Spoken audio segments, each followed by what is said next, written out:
welkom terug. Prof Janie Rousseau is vanaand in die ateljee en voordat ons verder oor die regering se verplaaslikingsbeleid gesels, kyk ons na dit wat een van die groot rolspelers in die tekstielbedryf, die Foschini Group, doen. Die Foschini Group het 7 jaar gelede 'n nuwe plaaslike strategie aangeneem en met fabrieke in 3 van Suid-Afrika se provinsies is die groep vandag die grootste klerevervaardiger in Suid-Afrika. Anthony Thurnstörm, die Foschini Group se uitvoerende hoof, sê die groep beoog om teen 2026 5000 werknemers by hul fabrieke in diens te neem. Hierdie jaar het die Foschini Group meer as 100 werklose mense met gestremdhede in diens geneem en die Winslyn-span het by hul splinternuwe fabriek in Heilbron gaan kuier.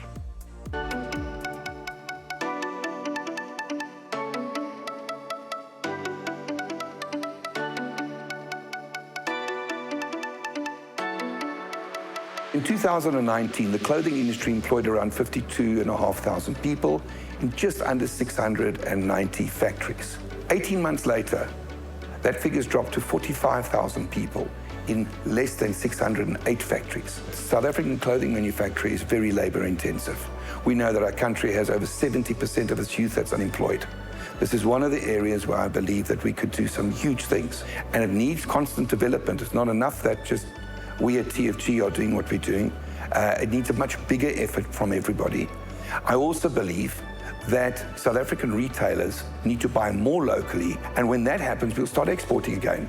So there is a development opportunity. But this is not just important for TFG as a retailer, but for the country as a whole. Clothing manufacturing based locally is one of the lowest capex spends to create employment.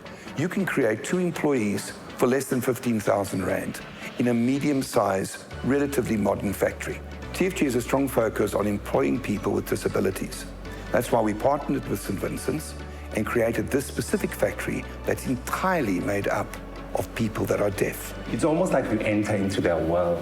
For once, we're surrounded by 50+ people that either are hard of hearing or they're profoundly deaf. I'm sure you might have picked up as you walk around the factory floor that some of our employees are wearing headphones, but they find it most comfortable to be listening to something. Could be music on a very high volume, obviously, but the beat helps them to almost like shut the world out and helps them to just to focus on what they're doing.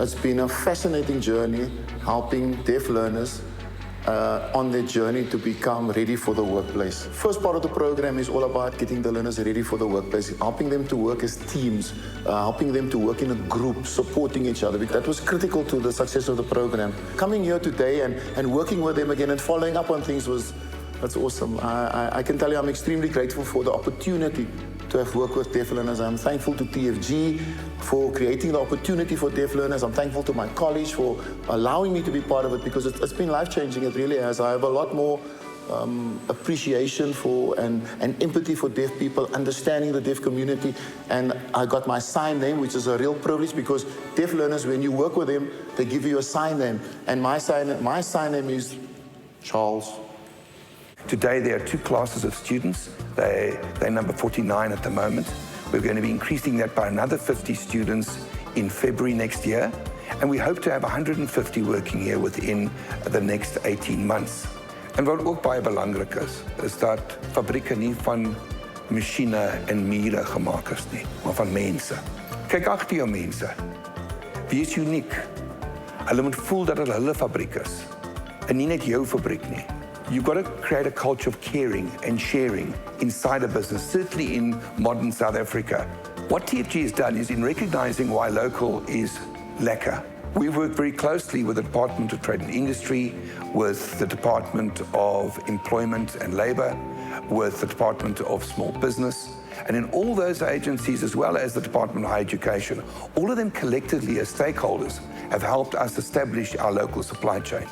So TFG pioneered a quick response manufacturing process that recognizes what's selling at retail very, very well, and then being able to quickly replenish it. And you can't do that if you can't do it locally. So local is lekker.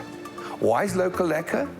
because those long supply chains that have even been devastated now with ports and shipping issues and costs allows TFG to quickly offer their clients, offer their customers, offer the people that work in the type of garments they want to wear when they want to wear it in a season. So we're deciding in July what our customers want in August.